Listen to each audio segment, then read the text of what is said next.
नमस्कार सभी को। आज की खास बातचीत में मेरे साथ है राष्ट्रीय स्वयंसेवक संघ के अखिल भारतीय सेवा प्रमुख श्रीमान पराग जी अभ्यंकर। भाई साहब, आपका बहुत नमस्कार। स्वागत है। नमस्ते।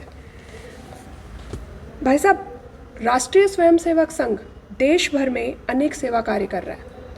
वर्तमान में कौन से सेवा कार्य है जिनको प्राथमिकता दी जा रही है? देखिए, राष्ट्रीय स्वयंसेवक संघ के स्वयंसेवक शुरुआती काल से ही समाज की सेवा का व्रत धारण किए हुए हैं। जिस समय जिस कार्य की आवश्यकता रहती है उस प्रकार के सेवा कार्य वो शुरू से ही करते आए हैं। तो हमारा तो लक्ष्य है कि जो समाज में ज़रूरतमंद लोग हैं, जिनको शिक्षा, स्वास्थ्य, संस्कार की मूलभूत सुविधाओं से जो वंचित रह गए, ऐसे सब लोगों के घर तक जाकर के, बस्ती तक जाकर के, गांव तक जाकर के उनको शिक्षा, स्वास्थ्य, संस्कार, रोजगार, इन सब दिशाओं में उनको अवसर मिले और वे अपने जीवन में आगे बढ़ सके। तो इसलिए इसको ध्यान में रखते हुए हमारा शिक्षा, स्वास्थ्य, स्वावलंबन और सामाजिक, ऐसे 4 आयामों में विशेष रूप से ध्यान देकर के काम किया जा रहा है। संघ के सेवा कार्यों की विशेषता क्या है? सेवा कार्य तो सेवा कार्य ही है जी। और केवल राष्ट्रीय स्वयंसेवक संघ के स्वयंसेवक ही सेवा करते हैं ऐसा नहीं है जी। समाज के अंदर हजारों साल से हमारे भारतीय जीवन पद्धति के अंदर परिवार से ही सेवा का भाव सदस्य को प्राप्त हो जाता है और सेवा का मूल भाव जो प्राप्त होता है वो घर की माँ से प्राप्त होता है। जी बिल्कुल। माँ को सेवा करते हुए देखता है तो उसको लगता है कि मुझे भी कुछ न कुछ करना चाहिए। लेकिन संघ का कहना यह है कि सेवा प्राप्त करने वाला हमेशा केवल सेवा प्राप्त करता ही रहे, इतना मात्र पर्याप्त नहीं है। बिल्कुल ठीक। उसके अंदर संवेदना है, वो ज़रूरतमंद को देखता है, उसका भाव जागता है, तात्कालिक सहायता और सेवा कर देता है। लेकिन स्वयंसेवक की विशेषता क्या है? स्वयंसेवक की विशेषता है कि जिसने सेवा प्राप्त की है वो धीरे धीरे अपने पैरों पर खड़ा हो जाए, समाज की मूल धारा के अंदर आ जाए, समाज में उसका सिंहत्व जागरण हो जाए। समाज के लिए मैं केवल सेवा प्राप्त करने वाला नहीं बल्कि अपने पैर पर खड़ा होकर के कल से यदि योग्य हो जाऊं तो सेवा देने वाला तक बन जाऊं, ऐसा भाव सेवित जन के मन के अंदर निर्मित करना। तो संघ के स्वयंसेवक जो सेवा कार्य चलाते हैं उसमें विशेष रूप से इन्हीं बातों का ध्यान रखते हैं कि हमारी सेवा से हाँ उसकी शक्ति बढ़े। वर्तमान परिस्थिति में देश के युवाओं में सेवा की दृष्टि से आपको कौन कौन सी संभावनाएं दिखाई देती है? देखिए, आज का युवा और पुराना युवा और उसके पुराना युवा, युवा युवा ही होता है, कालखंड परिस्थिति कोई सी भी हो। जी बिल्कुल। और इसलिए युवाओं के अंदर भावनाएं सदैव से समान रहती हैं। क्षमताएं जरूर बढ़ती चली जाती है लेकिन क्षमता जो बढ़ती है वो पिछली पीढ़ी की तुलना में क्षमता बढ़ती है उसकी। तो संवेदनशील तो होता ही युवा, उसके सामने जैसी बातें प्रस्तुत की जाती है उसके आधार पर वो अपनी भावनाओं का प्रकटीकरण करता है। और इसलिए हमने ऐसा देखा है कि जब युवाओं को ऐसे सब समाज का दर्शन कराया जाता है तो स्वाभाविक उसको लगता है कि इसमें मेरी भी कोई भूमिका है। तो आज हम देख रहे हैं कि संघ के प्रेरणा से जितने भी सेवा कार्य चल रहे हैं उसमें स्वयं होकर के सेवा प्रदान करने के लिए आगे आने वालों में युवाओं की संख्या भी बहुत बड़ी है। और इसलिए इस प्रकार के आयोजन भी किए जाते हैं, जैसे तो युवाओं को अपने साथ जोड़ना, उनको परिस्थिति का ज्ञान कराना। तो उनको लगता है भी मैं यदि कॉलेज में पढ़ रहा हूँ तो कम से कम मैं ऐसे किसी को पढ़ा सकता हूँ जिसने 8वीं की भी परीक्षा नहीं पास कर पाया, 10वीं की भी नहीं कर पाया। तो अपने जितने भी सेवा केंद्र चलते हैं विशेष रूप से स्वास्थ्य, अपने शिक्षा से संबंधित, ऐसे शिक्षा से संबंधित सेवा केंद्रों में वो बस्तियों तक भी जाते हैं। वहाँ के बच्चों को वीकली में 1 दिन 2 दिन जाकर को बच्चों को पढ़ाते हैं। इसमें वो बड़ा आनंद की अनुभूति करते हैं। अब युवाओं का योगदान कैसा है? एक तो ये हो गया कि प्रत्यक्ष जाकर के लोगों को बताना, पढ़ाना। अभी युवा आज का और तकनीक के साथ में चलने वाला है, तकनीकी के साथ में। तो हमें सुविधा यह है कि आज का युवा अपने तकनीकी ज्ञान का लाभ उठा करके भी दूरस्थ इलाकों तक, जहाँ पर सीधे वो ना पहुँच सकता हो, ऐसी भी व्यवस्थाएं करते हैं कि यहाँ बैठ करके भी तकनीकी ज्ञान के द्वारा और दूरस्थ बैठे हुए लोगों के पास हम शिक्षा, स्वास्थ्य, संस्कार की जानकारियाँ पहुँचा सकते हैं। इसलिए युवाओं के पास में बहुत संभावना है। सेवा के भाव से वो इसको लेते हैं, अपने कर्तव्य के भाव से इस बात को लेते हैं। और कोरोना कालखंड के अंदर हमने देखा भी है कि युवाओं ने सब प्रकार से काम किया। जो युवा हमको लगता था कि अपनी सायंकाल कहीं चौराहों पर बिताता है या कहीं पब में बिताता है या कहीं केवल अपने मोबाइल में यूट्यूब पर ही बिताता रहता है, ऐसे कोरोना में ऐसे अनेक युवा हजारों की संख्या में समाज के बीच में गए, कठिनाइयों में उन्होंने उनका साथ दिया, सहयोग किया। तो ये युवा की आंतरिक शक्ति है, यही संभावना युवा के अंदर देखने को मिलती है। जी बिल्कुल। तो आपदाओं के समय संघ जो सेवा कार्य करता है और जब आपत्ति चली जाती है तो उसके बाद उसके जो निरंतर सेवा कार्य चलते हैं और उस आपदा के आने से पहले हाँ जी, उस मतलब उन सेवा कार्यों की आरएसएस की जो स्ट्रेटेजी रहती है वो क्या प्लान करता है, क्या उस पर थोड़ा सा प्रकाश डालेंगे? बराबर है। ऐसा है ना, आपदा कुछ कह करके तो आती नहीं। जी बिल्कुल। और हम तो भगवान से प्रार्थना करते हैं कि आपदा न आवे तो बहुत अच्छा हो जाएगा, आ गई तो सेवा करने के लिए जाएंगे ही। मैंने कहा ना, आपदा में सेवा करने का स्वभाव केवल संघ के संस्थक का नहीं, सामान्य हिंदू समाज के व्यक्ति का भी आपदा में सेवा करने का स्वभाव है, क्योंकि उसको बचपन से शास्त्रों में, परिवार में ये सिखाया गया है कि सेवा परमो धर्म। बिल्कुल। तो जो कष्ट में पड़ा दिखाई देता है उसकी सेवा करने के लिए वो दौड़ करके जाता है। लेकिन संघ के स्वयंसेवक समाज परिवर्तन की दृष्टि से सेवा कार्य भी करते हैं, और समाज परिवर्तन का यदि सेवा का काम करना है तो वो निरंतर प्रकार की सेवा का काम चलाने से ही समाज में परिवर्तन आ सकता है। आपदा की सेवा ऐसी रहती है कि आज आ गई तो आज जो जरूरत है उसकी पूर्ति कर देना। समाज के सहयोग से स्वयंसेवक ये सब काम करता ही है। लेकिन यदि कोई आपदा नहीं है तो भी जो कष्ट में पड़े हुए हैं, जिन्हें शिक्षा नहीं प्राप्त हो रही है, जिन्हें स्वास्थ्य के बारे में जानकारी नहीं है, उनके पास तक निरंतर प्रकार के सेवा कार्य ले जा करके वो अपने कर्तव्य की पूर्ति करते हैं। तो जैसे भाई साहब आपने ये बताया निरंतर जो कार्य सेवा कार्य चल रहे हैं, ये आपने उनके बारे में एक प्रकाश डाला। एक एग्जाम्पल था कि बाढ़ आने वाली है, उससे पहले गांव खाली कराए गए, कहीं पे तूफान आने वाला उससे पहले संघ तैयार हो जाता है। वो मतलब किस तरीके से तैयारी होती है? ये इन दिनों में एक सुविधा हो गई है कि विज्ञान और तकनीक के ज्ञान के कारण से आजकल पहले मालूम पड़ जाता है, प्राकृतिक आपदाओं का पहले मालूम पड़ जाता है जी। अचानक कोई घटना, दुर्घटना हो जाए, आगजनी हो जाए, उसका तो पहले पता लगता नहीं है। लेकिन जो प्राकृतिक आपदाएं हैं वो वैज्ञानिक तकनीक के कारण पहले पता होती है। सरकारें भी उसके लिए प्रयास करती हैं, सरकार का भी एक डिपार्टमेंट है, वो उसके लिए अच्छा कार्य करता है।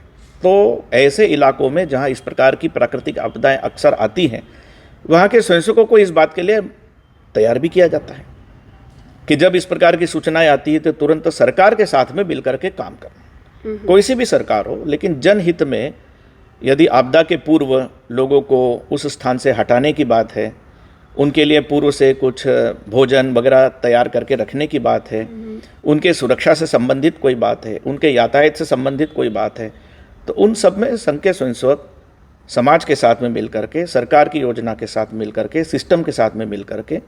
और दूसरा आपने पूछा कि आपदा के बाद क्या करते हैं। हाँ बिल्कुल।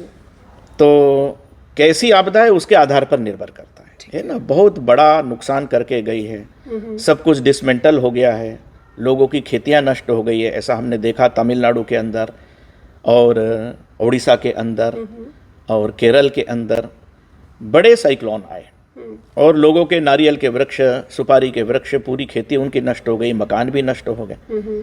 केरल में जो बड़ी बाढ़ आ गई तो उसमें लोगों के घर बह गए। जी बिल्कुल। तो पहला होता है आपदा में त्वरित सहायता करना तुरंत। ठीक है। जो भोजन के रूप में हो सकती है, सुरक्षा के रूप में हो सकती है, दवाइयों के रूप में हो सकती है, पेयजल के रूप में हो सकती है, कपड़ों के रूप में, कपड़े के रूप में हो सकती है। बिल्कुल। और तत्काल बाद में एक छोटी व्यवस्था रहती है, जो आपने बताया, वस्त्र बह जाते हैं, बर्तन चले जाते हैं, खाद्यान्न नहीं रहता है तो फूड पैकेट पहुंचाने पड़ते हैं, ये सेकंड व्यवस्था रहती है। सामान्य समाज जनरली इतना करके अपने काम पे लग जाता है जी। लेकिन संघ के स्वयंसेवक इसके आगे का भी कभी कभी विचार करते हैं कि अभी इसके आगे तो इसके रोजगार चला गया, इसके पेड़ नष्ट हो गए, खेती नष्ट हो गई, मकान ढह गया, तो ऐसे स्थान पर भी उनके लिए खेती के लिए उपयुक्त जो जो सामग्री है ऐसे समाज के माध्यम से एकत्रित करके उनका अपना व्यवसाय, उनके खेत, उनके मकान फिर से ठीक ढंग से बन सके, इसके लिए जितना संभव हो पाता है उतना करते हैं। क्योंकि आपदा में आई हुई जो कठिनाई रहती है उसमें नुकसान बहुत अधिक होता है। बिल्कुल बिल्कुल। सरकारें भी उसमें काम करती हैं, तो सरकार की योजनाओं में साथ देना और जो बहुत बड़ा समाज उसमें कुछ स्थायी रूप से सहायता करना चाहता है उनको लेकर के, जैसे गुजरात में जब भूकंप आ गया था तो कई गांव संघ के स्वयंसेवकों ने मिल करके समाज के सहयोग से मिल करके गांव के गांव बसाए, उनके मकान बना करके दिए। आंध्र प्रदेश और उड़ीसा के अंदर जो तूफान आ गए तो उनके नारियल के पेड़ उजड़ गए थे। ऐसे लोगों को और नारियल के पौधे ला करके पुनः उनको स्थापित करने का भी काम संघ के स्वयंसेवकों ने समाज के माध्यम से किया है। बिल्कुल बिल्कुल। अंतिम मैं मतलब यही पूछना चाहती हूँ कि आप इतना सेवा का कार्य चारों तरफ देखते हैं और जैसा हम कहते भी हैं कि भारत के संस्कारों में ही सेवा है, अभी आपने भी बोला कि भारत के संस्कार में ही है सेवा। कोई ऐसी 3 बातें जो सर्वसाधारण मनुष्य ध्यान रखे और वो उन 3 बातों को ध्यान में रखते हुए देश की सेवा में अपना योगदान करे। ठीक कहा आपने कि भारत के संस्कारों में ही सेवा है जी। और हम ये जानते हैं कि स्वामी विवेकानंद जी ने ये बात बोली है कि भारत का वैशिष्ट्य क्या है, सेवा और त्याग। ये भारत का वो वैशिष्ट्य है जो दुनिया को शांति का मार्ग बताएगा।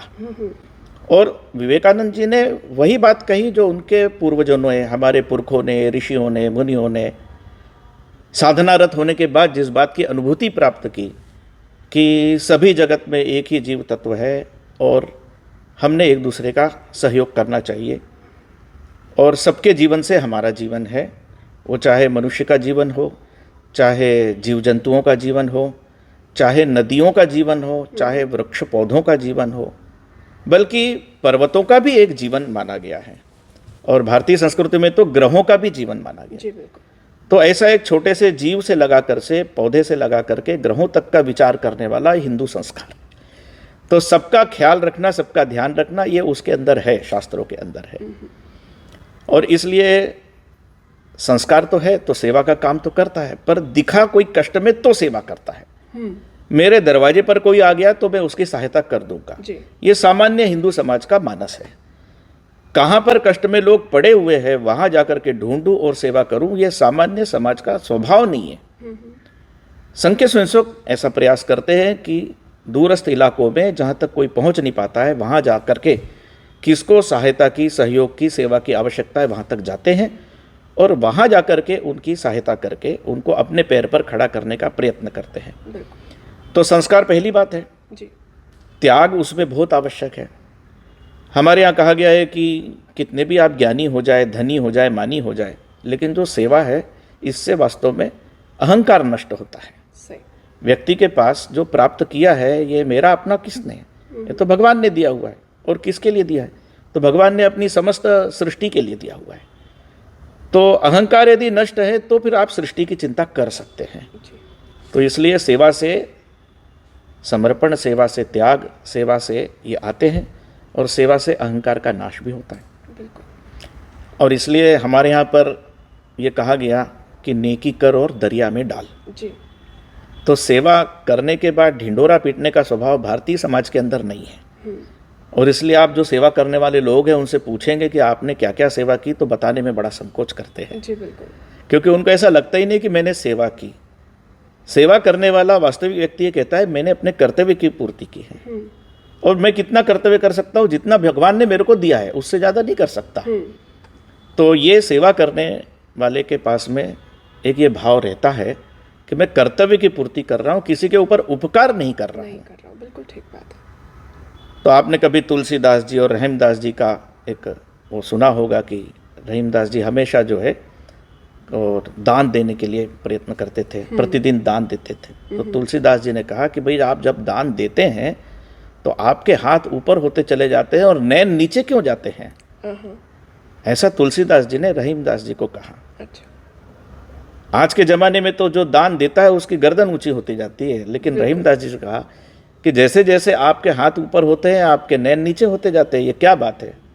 तो वो बोलते हैं तुलसीदास जी को कि मैं बात जानता हूँ कि देनहार कोई और है और लोग मेरे पर भ्रम करते हैं कि मैं दे रहा हूँ, और इसलिए शर्म के मारे मेरी आंखें नीची होती जाती हैं।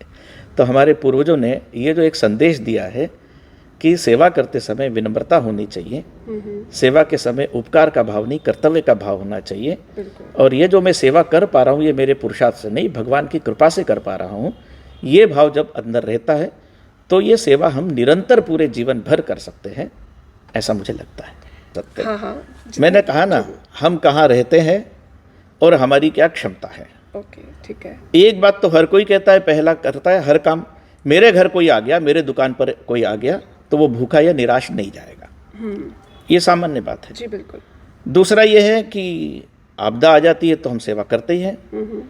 कभी तीज त्योहार पर लोग और वस्त्र बांटने के लिए, मिठाइयाँ बांटने के लिए, है ना, पटाखे बांटने के लिए, खुशियाँ बांटने के लिए, और ज़रूरतमंदों की बस्तियों में चले जाते हैं। ये दूसरा काम है, बिल्कुल, ये भी अच्छा है। लेकिन जो सबसे महत्वपूर्ण बात है कि सेवा करना है तो अवसर की तलाश क्यों करना है। बिल्कुल सही। सेवा करना है तो जो ज़रूरतमंद है उसको ढूंढना, उसके पास में जाना, और उसकी खुशियाँ हमारे सहयोग से बढ़ाना, और वो अपनी खुशियाँ स्वयं प्राप्त कर सके, इतना योग्य उसको बनाना। जी। तो इन तीनों में से जो हम कर सकते हैं वो हमको करना चाहिए। आपदा में तो करते ही है, घर आए हुए की, तीज त्योहार पर अवसरों पर जाकर के भी खुशियाँ बांट करके आ जाते हैं। बिल्कुल। लेकिन यदि हमारे पास भगवान का दिया है और आपके पास समय है और भाव है, तो ज़रूरतमंद के पास तक जा करके उसका हाथ पकड़ करके उसकी सहायता करके उसको अपने पैर पर खड़ा करना, स्वाभिमानी बनाना, ये 3 प्रकार की सेवा हम कर सकते हैं। जी बिल्कुल। बहुत बहुत धन्यवाद भैया जी, आपका बहुत बहुत धन्यवाद। नमस्कार। प्रणाम।